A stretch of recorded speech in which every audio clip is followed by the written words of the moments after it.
Happy Mother's Day everyone. Ito bumili na naman si Rose ng mga flowers for us.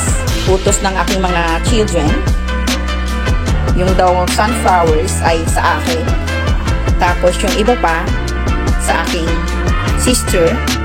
Tapos sa aking sister-in-law at sa aking mother. For some reason, sunflowers ang binili niya sa akin dahil yellow nga. So okay naman, gusto ko naman. We're supposed to go out today for Mother's Day. Titreat kami ng mga anak ko kahit outside San Carlos man lang. But due to restrictions, dahil madaming mga cases dito sa amin ay hindi kami makalabas. So ipinasya namin na ipagpaliban yung aming celebration outside. We plan to go to Baguio mag-overnight pero hindi nga pwede dahil napakahirap at napaka-stricto nila going up there. So sabi ko, huwag na lang muna.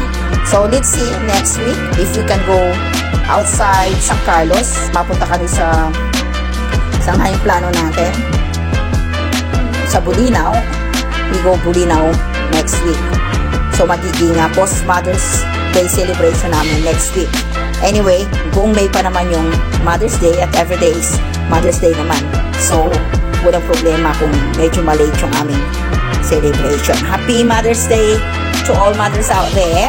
Sana maging masaya ang ating celebration.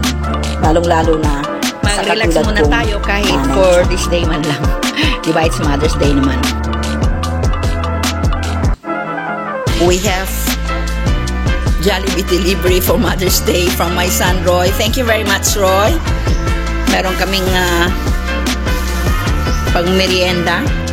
Tatawagin ko yung sister ko at sister-in-law ko. So this is how we celebrate Mother's Day this year because we can't really go out. Kaya pinapadalhan na lang kami sa bahay, no.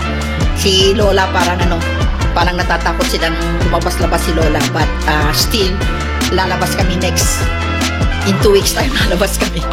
Hindi kami mapipigilan. Salamat, Roy. Thank you very much for this treat. Yung mga Mother's Day treats na binibigay sa atin ng ating mga anak, lalong-lalo na kung sila yung mga may hanap buhay na, ay nakakapagbigay na sa atin ng so much joy. Kung minsan na spoiled nanay kasi ako sa aking mga anak. Minsan lang naman. Hindi naman parate. Dahil hindi kami share ko to sa aking sister and brother. Anyway, sharing is caring, ika nga, diba? So we have this spicy.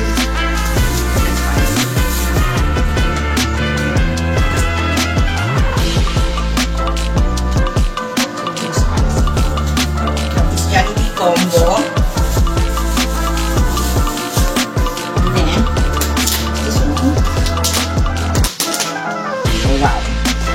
We have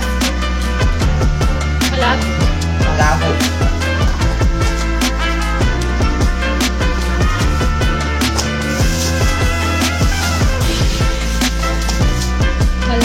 This malabo again. So we have 2 packs of malabo. Then, siguro kailangan namin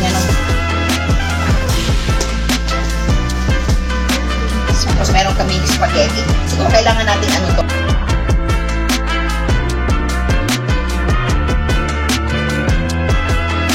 Ang aming Jollibee here.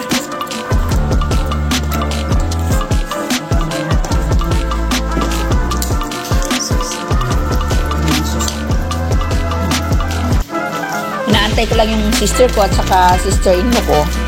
Pinapatawag ko na sila para malantakan na namin itong food na to. Kundi magmumukbang na lang kami ni Rose. Mauna na lang kami kumain at medyo nagutuman na si Rose sa pagpapractice niya para sa demo niya ng Thursday. Tips. Gutom na daw siya. So sabi ko, mauna na lang kami kumain. Si Habi naman pumunta sa bayan niya sa Lingayen dahil may namatay siyang kamag-anak at kailangan niyang makiramay. Hindi ako sumama dahil nga Mother's Day. Sabi ko, siya na lang mag-isa. Buti na lang kasama ko si Rose. Tapos yung mga kapatid ko, kapitbahay ko lang. So, kung gusto ko silang tawagin para masaya, mabilis na lang silang punta dito sa bahay.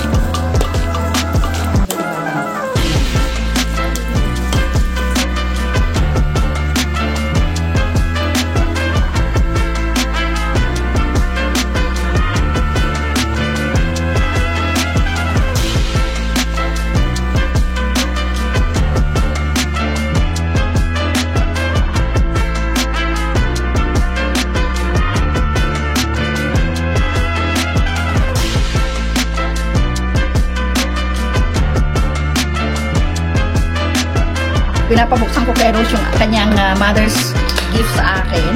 Ang napakasarap na leche flan. Ang sweet-sweet naman ni Rose, guys. Kanya binigyan din niya ako, tsaka yung sister ko, tsaka yung si Bernice na binigyan din niya ako. Diba? Dapat pati pa rin sila. Ang sweet naman ng aking ka-teammate na si Rose.